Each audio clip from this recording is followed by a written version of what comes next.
Remember when everyone was saying SoundCloud is dying, and then Chance the Rapper dropped this tweet? I'm working on the SoundCloud thing, and everyone freaked out. But it's funny reading the very first reply to that comment where it says, I don't know, man, it might just be time to let them go.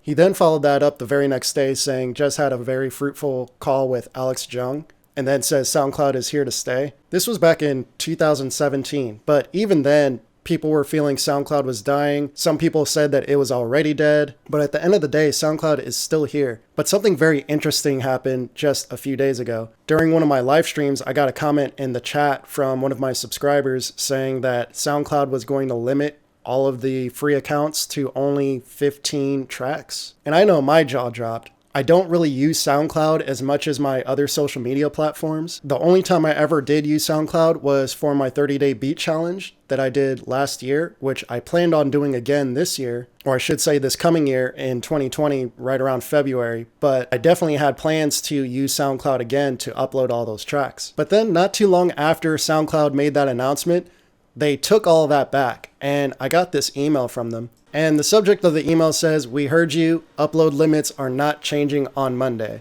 That was supposed to change today. And then in big, bold letters, they say the same thing. And then they go on a little rant where they talk about how they're listening to us. And the interesting thing is when I did my research before they announced this, I actually found the news announced in a subreddit, which is this one right here, where it says SoundCloud is quietly forcing out a majority of its musicians/producers on December 9th, which again is today. They go on to talk about the limitations, which was 15 tracks, how much it would cost per year to get the Pro Unlimited program, and so on and so forth. And the comments are pretty interesting. This one has 2.5 thousand upvotes, says SoundCloud is dying, almost claimed bankruptcy last I read. I don't know if this is the best way to move forward, but they need something. And the comments continue, what's worse, I guarantee nobody who's complaining about this is paying for SoundCloud. Someone else pointing out it's literally cheaper to sign up with DistroKid and get distributed everywhere. And this goes on and on and on and on. I know me personally, as soon as I heard this news, I immediately started looking for alternatives. So in this thread alone, if you type in the word alternative and do a search, it's mentioned 8 times, and you'll see this platform Audius come up quite often. But it's not just this thread. There's a bunch of threads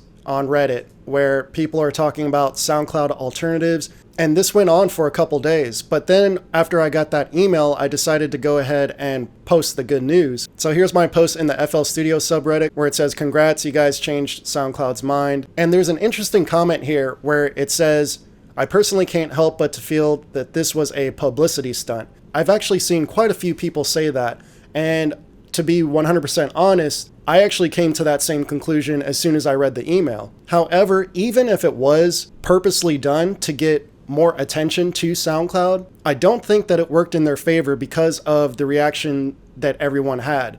Most of the comments that I was reading weren't positive. So even though it got SoundCloud a whole bunch of attention and a whole bunch of people to hop on the platform, to check their account and to look things over, I think 1, a lot of people ended up prematurely leaving the platform. 2, it opened up the floodgates to where people that are already paying for the platform listed a bunch of their complaints of why it's not even worth it right now. And 3, now there's a bunch of other platforms on everyone's radar because now everyone's looking for alternative platforms, which they definitely weren't doing before this announcement. So even if it was a ploy to get the name SoundCloud out there in people's mouths and talking again, I really think if that was done on purpose, it definitely backfired on them. Another interesting thing that it did was not a lot of people realized that the free account on SoundCloud already had limits. So it really brought that to light. So SoundCloud's free account always had a limit on it.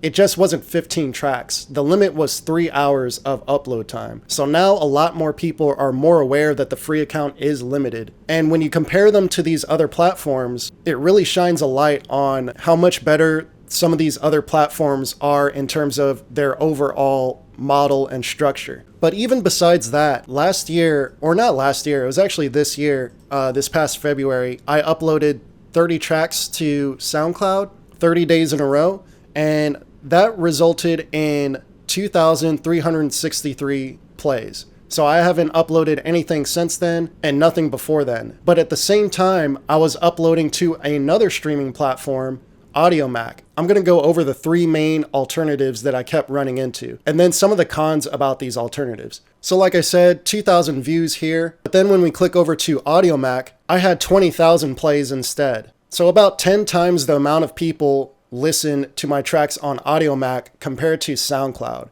That's a really big difference. And you have to keep in mind that not only did I upload the same amount of tracks, but they were identical tracks uploaded at the same exact time on the very same day. And again, just like SoundCloud, I didn't upload any more tracks other than my 30-day beat challenge. So as of right now, for me personally, Audiomack has 10 times the engagement than SoundCloud. And then we have Audius, which is a platform that I never ever would have heard of if SoundCloud didn't do what they did. This was mentioned probably more than any of the other platforms. They claim to have the highest audio quality of any free streaming platform. They say it's free forever, unlimited uploads, metrics, you name it, all free forever, no strings attached. And this is really interesting right here too, censorship resistance. Your artist profile can never be deplatformed, and your tracks can never be censored or removed. So I'm curious how that interacts with the whole copyright movement that we're seeing on platforms like YouTube. I'm not sure if they're saying that you're able to use other copyrighted material and those won't get removed. That's pretty interesting. I'm not sure exactly what they mean by censorship resistance. I would think if you do not own the copyright to the track, that will be grounds for removal. And they're trying to build up their community with a podcast and a cypher contest that also includes producer challenges that they do bi-weekly. And it looks like they're doing it all through their Discord server. So I know for me personally, as soon as I start up my next 30-day beat challenge, I will definitely be using this platform just to see how I like it. And this last platform that I found out about is called Matter. And from what I understand, this is also a free platform, but there is a waiting list right now. I went ahead and entered in my email to go ahead and hop on that waiting list, and I'm number 3,882 on that list. So if this is something that you might want to use in the future, you might as well just go ahead and enter in your email so that you could get on that list and then test out the platform for yourself and decide whether or not you want to use it. But let's say for a second that this wasn't planned, where SoundCloud was just trying to get attention to the platform and they really were planning on implementing this. Who's to say that they don't plan on doing this later on? But something that I found interesting is that they directly link that Reddit post as if that was what changed their mind. So right here where it says listening to you, if you click that, it actually takes you to the main Reddit post that had almost 12,000 upvotes where they went over everything that SoundCloud was planning for today. But these comments are pretty eye-opening in terms of people that are already paying for the platform and aren't pleased with it. And you'll just randomly scroll and just see the word Audius and Audiomack and a bunch of other websites that I've never really even heard of and wouldn't have heard of if SoundCloud didn't do what they did. But one person had an interesting take on the other end in support of SoundCloud, where they pointed out that compared to the other platforms, SoundCloud has more listeners that are actually artists.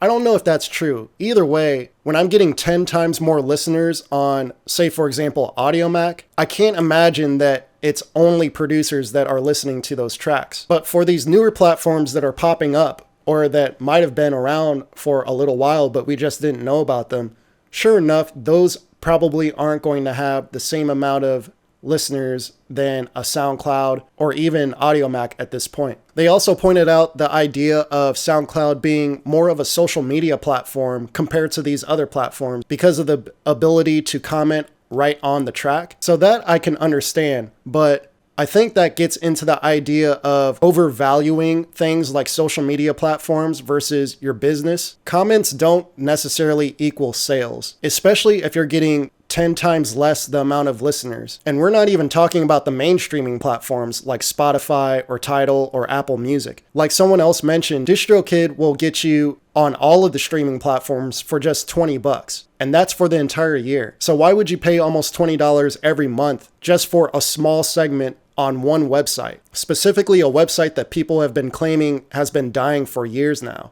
On top of that, a website that angers their user base by doing things like saying that they're going to limit the free accounts to only 15 tracks, and then shows overall disorder by not having consistency with their plan and changing their mind based off of a subreddit post. So I'll agree that SoundCloud didn't die over that period of time, but Now I feel like they might have just committed suicide, because from here on out, I can't imagine people wanting to hop onto the SoundCloud bandwagon. And I have a feeling that they're probably going to lose some of their loyal customers that have been paying up to this point. I imagine if this wasn't some alternative marketing strategy, that when they made the announcement, all of a sudden they saw a lot of users leaving the platform immediately. Because I highly doubt that they made the decision to go back on what they said just because of a Reddit post. Usually business decisions are made based off of numbers and statistics. So I would be shocked if SoundCloud didn't lose a whole lot of subscribers or even free users just in the couple days that they made that announcement. And now that all these other competing platforms have been brought to light, I think they made it harder on themselves to even get those people back,